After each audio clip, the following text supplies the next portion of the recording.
皆さんお待たせ、ソーシャルゲームラボの大地です。今回は AAA タイトル勢ぞろい、今まさに注目度の高い7タイトルを一挙紹介。当然今回紹介するもの以外にもまだたくさんあるのですが、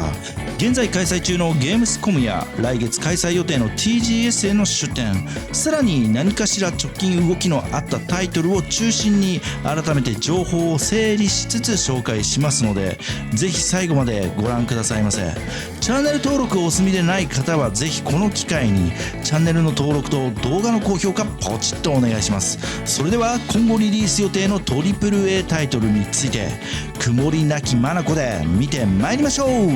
ソーシャルゲームラボ。最初に紹介するタイトルはこのチャンネルでは馴染み深い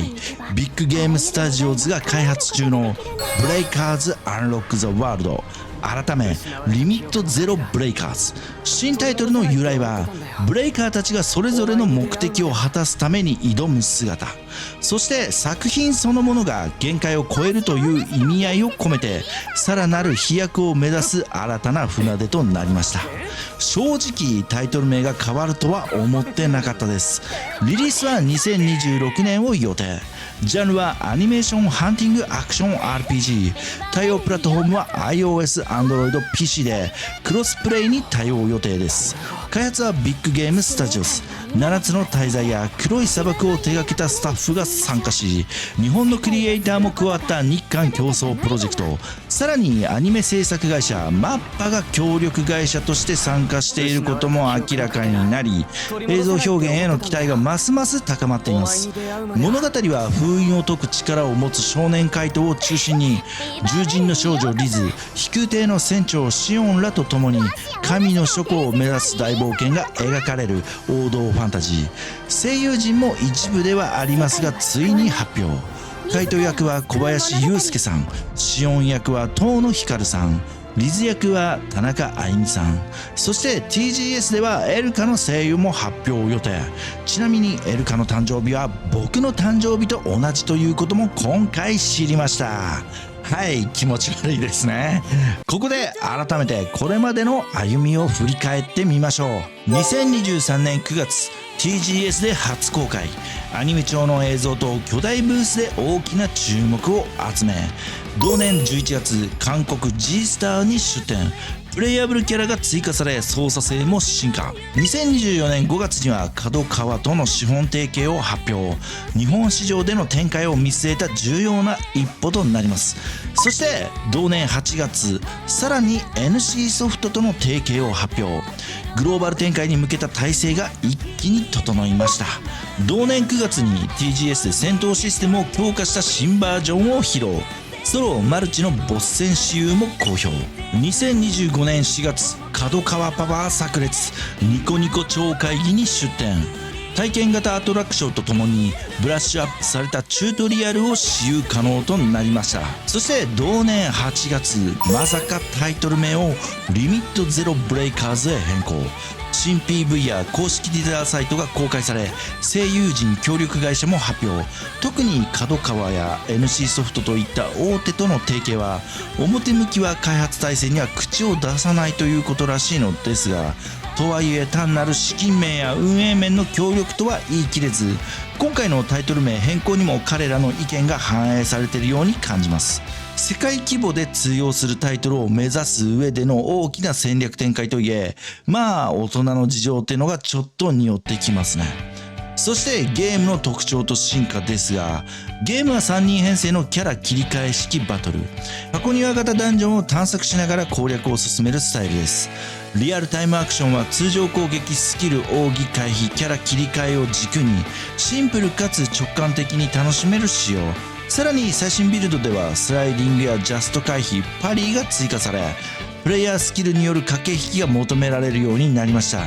マルチプレイにも対応し、大型ボス戦ではハンティングアクションさながらの緊張感ある共闘が体験できます。キャラクターの役割分担や操作感も調整が進み、よりアクション性の高いゲームプレイへと進化しています。2023年の初公開から2年、数々のイベントを通じて進化を重ねてきたリミットゼロブレイカーズ。2026年の正式リリースに向けて、いよいよ大きく動き出したことが実感できる発表となりました。9月に開催予定の東京ゲームショウ2025年での最新ビルド出展や、さらなるキャスト発表にも注目です。まさに限界を超える挑戦を掲げた本作。ここからどこまで進化していくのか、さらに期待が高まります。今後も随時情報を紹介していきます。興味のある方はぜひティザーサイトを覗いてくださいませ。続いて紹介するタイトルは、精霊と共存し、可愛いキャラたちと未知なる世界を冒険するまんじゅうゲームズが手掛ける新作ファンタジー RPG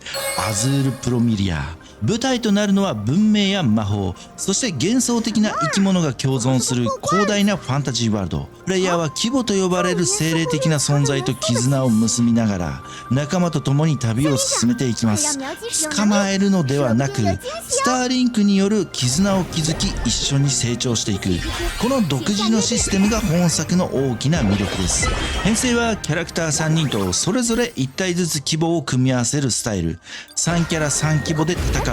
協力感あふれるパーティーバトルが展開されます。バトルはシンプルながらも奥深いリアルタイムアクション。通常攻撃やスキル、必殺技に加えてタイミングよくガードすればカウンター攻撃が発動し、複数の敵を相手にする場面でも駆け引きのある戦闘が楽しめます。さらに規模を使った対戦型コンテンツもあり、フィールドに配置してクリスタルを破壊し合うなど戦略性の高い遊び方も用意されています。そして今年7月、中国上海で開催されたビリビリワールド2025にて本作は初のプレイアブル出展を果たしました。私有整理券は開場直後に即完売。わずか10分の私有ながらその完成度の高さに多くのプレイヤーが驚かされました。さらに8月には中国本土で小規模なクローズドベータテストが実施。約18時間プレイしたテスターからは、グラフィックは9点、戦闘は8点、規模システムは 9.5 と高い評価が寄せられています。特に規模の収集要素は最も中毒性があると語られるほどで、ビジュアルや戦闘、ストーリーも総じて好評。一方で戦闘難易度の低さや探索の自由度には一定の制限がある課題も指摘されましたが、 CBT としては非常に手応えのある内容となっていました。オープンワールドは複数のエリアに分かれ、山岳、湿地、洞窟など環境ごとに異なる雰囲気を楽しめます。飛行や水中を移動できるマウント要素も搭載され、探索の自由度は大きく広がっています。そして最新情報、8月15日には新たな PV が公開され、幻想的な世界観と軽快なバトルの一端が披露されました。さらに9月の東京ゲームショウ2025にも出展が決定。ここでどのような新ビルドが公開されるのか大きな注目を集めています。可愛いは正義を体現しつつも、軽快なアクションや奥深い規模システムで独自性を打ち出すアズールプロミリア。この勢いのまま2025年後半から2026年にかけてファンタジー RPG の新たな注目作となることは間違いないでしょう。次に紹介するタイトルは、ヒーローエンターテインメント傘下のパンスタジオが送る高自由度ファンタジーアドベンチャー RPG デュエットナイトアビス、通称デナービ。リリース日は2025年第4四半期全世界同時リリース。プラットフォームは iOS、Android、そして PC と幅広いプレイヤーが触れられる予定です。物語の概要は、魔法と機械が共存する世界で2人の主人公が交差する壮大な物語が描かれます。物語は2人の主人公を軸に展開し、1人は静かな村で暮らしていた月狩り人。突然の永住の襲撃、そして帝国兵の奇襲によって親友と生き別れ、数千キロ離れた都市で目を覚まします。彼女は親友を救うために仲間と絆を深めながら戦い、別れや悲しみを経て成長していく、いわば奪還の旅が彼女の物語です。もう一つは帝国軍の若き隊長。作戦中に同盟国の裏切りに遭い窮地に立たされます。仲間と合流しながら数々の試練を突破し、仲間の犠牲を背負いながらも前進し続ける。そしてやがて裏切りの真相と帝国に渦巻く陰謀の核心へと迫っていきます。彼にとっては戦場での脱出劇と真実の探求がテーマとなる物語です。この2つのストーリーはただの奪還や脱出の物語にとどまりません。大切な存在を失う悲しみ、理不尽な怒り、そして衝撃的な犠牲、そうした要素が重なり合うことで物語には深みと重みが生まれ、プレイヤーを強く引き込んでいきます。バトルは全キャラクターが全ての武器を扱える独自システム。近接と遠慮をシームレスに切り替えることで爽快感あふれるコンボを叩き込むことができます。さらにスピンジャンプやスライディングといったパルクールアクションによって360度自由に駆け巡れるフィールド探索が可能。そして装備システム魔のくさびによりプレイスタイルに応じたスキルやアクションを自由にカスタマイズできるのも大きな魅力です。エンドコンテンツとしてはランダム生成のダンジョンラビリンス、毎回異なる構造がプレイヤーを待ち受け、リソース管理や戦術性を求められるローグライク体験が楽しめます。加えて体験型劇場では育てた複数キャラを総動員して挑む総力戦が用意され、手持ちの成長度が試される仕組みになっています。2024年の小規模テストでは移動の自由度と爽快感あるバトルが高評価を獲得。続くベータテストでは2人の主人公による本格的なストーリーが解禁され、新システムペットやマルチプレイモードなども導入されました。そして2025年はドイツのゲームスコムに出展し、東京ゲームショウにも再び登場予定。世界規模での注目度が一気に高まり、正式リリースに向けた期待感がさらに膨らんでいます。重厚な物語、自由度の高いアクション、やり込み要素豊富なエンドコンテンツ、デュエットナイトアビスは間違いなく次世代のファンタジー RPG として注目度が高いタイトルと感じます。続いて紹介するタイトルはアークナイツエンドフィールド。大人気タワーディフェンス RPG アークナイツの世界観をベースにしながら新たなキャラクターやシステムを盛り込んだスピンオフ作品です。開発はハイパーグリフ傘下のマウンテンコントア。対応プラットフォームはモバイル PC、 そしてプレイステーション5でもリリース予定。舞台は未開の惑星タロ2。かつての文明が残る広大な土地は重度な天災や侵食と呼ばれる災厄により荒廃した終末世界となっています。プレイヤーはエンドフィールド工業の管理人として目覚め、この星の開拓者であり守護者として活動を始めることに。物語は記憶を失った管理人が自らの存在と惑星の真実に迫っていく壮大な冒険へと展開していきます。ゲーム性は従来のアークナイツから大きく進化。ジャンルは 3D リアルタイム戦略 RPG。 4人編成のパーティーを自由に切り替えながら戦うスタイルで、通常攻撃、スキル、連携技、必殺技まで多彩なアクションを直感的に繰り出せます。まるでレイドボス戦のような緊張感があり、キャラ同士の組み合わせ次第で戦略の幅は無限大。探索もまた大きな魅力です。広大なフィールドを自由に歩き回り、素材を集めたり裂け目や強敵ポイントに挑戦すれば寄り道すら冒険の楽しみに変わります。そして本作最大の特徴が修正工業システム。拠点に工場を設置して素材収集からアイテム生産まで自動化。ベルトコンベヤーや送電装置を組み合わせて自分だけの効率的なラインを作り上げる。これがめちゃくちゃ中毒性高いんです。戦闘や探索の合間に自分の拠点がどんどん進化していく感覚はまさに時間を忘れる楽しさ。最新の映像は8月のゲームスコム2025のオープニングナイトライブで公開。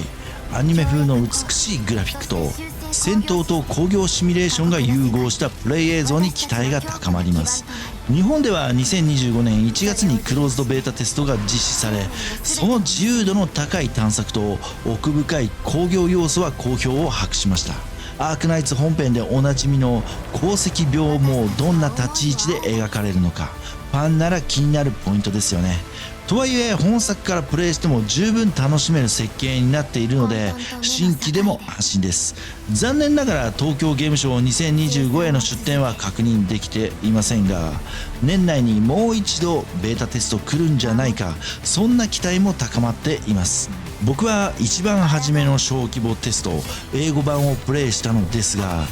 工場建設シム要素はいかに効率的に建設するか、自己満足の極みが高い内容で楽しめた印象です。戦闘に関してはだいぶブラッシュアップもされているので、こちらも今後の新情報に期待です。ソーシャルゲームラボ。続いて紹介するタイトルはホッタスタジオが開発中の超現実アーバンオープンワールド RPG ネバーネス・トゥ・エバーネス、通称 NTE。 本作の舞台はヘテロシティと呼ばれる謎めいた都市。アンリアルエンジン5と最新の RTX 技術によって描かれる街並みは昼と夜で全く違う表情を見せ、プレイヤーはこのリアルかつ幻想的な都市を自由に探索することができます。都市生活を再現した車や電車といった移動手段に加え、プレイヤーは超常現象や都市階段に挑むバトルにも身を投じることになります。戦闘は4人編成で属性やスキルを駆使したスピーディーなアクションが展開され、スキル発動のたびにド派手なカットインやカメラワークが挿入され、光やエネルギーの表現は鮮やかでアニメとゲームの境界を越えるような臨場感が味わえます。マイホーム購入や店舗経営といった生活要素も盛り込まれており、都市に生きるリアルと非日常の冒険が同居しているのが本作の大きな特徴。これまでのテストでは進行不能バグや操作面の荒さが課題として残っていましたが、開発陣はキャラクターモーションやレンダリングの改善、UI や移動システムの調整など多岐にわたるロードマップを示してきました。実際に7月に行われている収容テストでは夜の光の反射や水のきらめきが大幅に強化され、都市全体がより美しくより生き生きと描かれています。キャラクターのデザインも一新され、主人公は頼もしさも増し、アノマリー管理局の局長アルフェードや骨董屋亭主のホトリといった主要キャラクターもスタイリッシュで親しみやすい姿へと進化しました。全体的により没入感を高める方向へブラッシュアップされているのが伝わってきています。実際にプレイしてみるとバトルの爽快さや都市の作り込みは感動する一方で、都市探索における自由度には課題も感じられました。車や公共交通での移動は快適ですが、高低差のあるビルの屋上へ行こうとするとテンポが途端に落ちてしまう。せっかくの都市オープンワールドだからこそ、もっとアクロバティックにパルクールのような全キャラで駆け回れる自由さが欲しいと強く思います。リアルさを追求した街並みに対し、ゲームならではの非現実的な動きが加われば NTE は唯一無二の存在になれるはずです。そして最新情報ですが、8月20日ゲームスコム2025年のオープニングナイトライブで新たな PV が公開されました。 RTX50 シリーズに最適化されたライティングによって描かれる都市の陰影や夜景は圧巻で、会場には PC と PS5 向けの私有ブースも設けられ、多くのプレイヤーが世界観を体験しました。さらに9月の東京ゲームショウ2025にも出展が決定し、より多くのファンが直接この世界を体験できるチャンスが控えています。ネバーネス・トゥ・エバーネスは都市を舞台にしたオープンワールドの新しい可能性に挑むタイトルです。超常現象や都市階段をテーマにしたストーリー、生活と戦闘が融合する独自の体験、そして技術革新による美しい都市描写。まだ課題は残されているものの確実に進化を重ね、 NTE の挑戦はいよいよ次のステージへ進もうとしています。ビジュアル面のブラッシュアップも必要ですが、ゲーム性というところのブラッシュアップがどこまでされるのかが今後期待したいところですね。続いて紹介するタイトルはネットイースネイキッドレインスタジオよりリリース予定の都市型オープンワールド RPG 無限大アナンダ。旧コードネームはプロジェクト無限。ジャンルは都市探索 RPG で、舞台となるのはカオスが潜み込んだ都市神経市。プレイヤーは街を自由に歩き回りながら戦闘、生活、テクノロジーが融合した多彩な体験を楽しめます。このゲームの特徴はただ戦うだけではなく、都市の中で生きること、そのものに重点が置かれている点です。バトルは迫力のあるアクション要素が盛り込まれており、スピード感あふれる戦闘を体験できます。一方で生活パートでは交流といった活動を通じて、都市の一員として没入感を味わえるよう設計されています。さらに最新の技術描写を取り入れたリアルな都市景観や探索が、リアルさと幻想性を同時に感じさせてくれるのも魅力の一つです。開発サイドは戦闘と生活の両立や都市そのものが持つストーリー性をテーマに掲げ、プレイヤーごとに異なる遊び方を許容する柔軟なシステムを施行しています。都市型オープンワールド作品が相対的に少ない中で注目度が高まっております。ここでちょっと類似作 NTE との違いについて考察。両作は都市とオープンワールドとアクションという大枠を共有しつつも、狙っている体験が少し違うのかなといった印象。まずトーンやテーマ。あなたは ACD 対カオス組織のエージェントとしてユニークで特にコミカルな混沌事象に対処していく。明るさと不思議が同居するトーン。NTE は頂上と都市階段の色が濃く、ややダークでミステリアスな空気感が強いのが特徴です。ただ当然ユニークで時にコミカルなそんなシーンもあります。なのでテーマに関しては似て非なるものといった印象。都市体験や移動について、あなたは都市を好きに遊ぶという発想が強く、街全体を縦横無尽に巡る自由度が前面に出ます。 NTE はリアル思考の都市設計で、仲間の力を使って高所へ到達したり、環境破壊で道を切り開くなど、頂上を生かした現実都市侵略が味わいどころ。次にバトル設計について、あなたは周囲の環境も絡めたダイナミックなアクションが売り、 NTE は最大4人編成でキャラを切り替え連携奥義をつなぐリアルタイムアクションで編成と手数の妙を楽しむタイプです。バトルにおいてはまだあなたを実際プレイできていないので比較が難しいのですが、基本要素は同じような気がします。まあちょっと強引に差別化できるような比較をしてみたのですが、実際のところどうなのかはあなたをプレイしてみないことにはなかなか難しいですね。なお無限大あなたは東京ゲームショウ2025に出展予定で、会場で実機に触れられる可能性があり、そこで両者の違いが如実にわかるかもしれないです。また TGS の前後で新情報の公開も期待して良さそうです。続いては番外編ということで、紹介するタイトルは注目の新作アクション RPG 白銀の城。手掛けるのはシンガポールを拠点とする新興ブランドエレメンタ。運命のトリガーを開発しているチームです。本作はそのエレメンタが手掛けるもう一つの本命タイトルで、今後の展開がとにかく楽しみな作品です。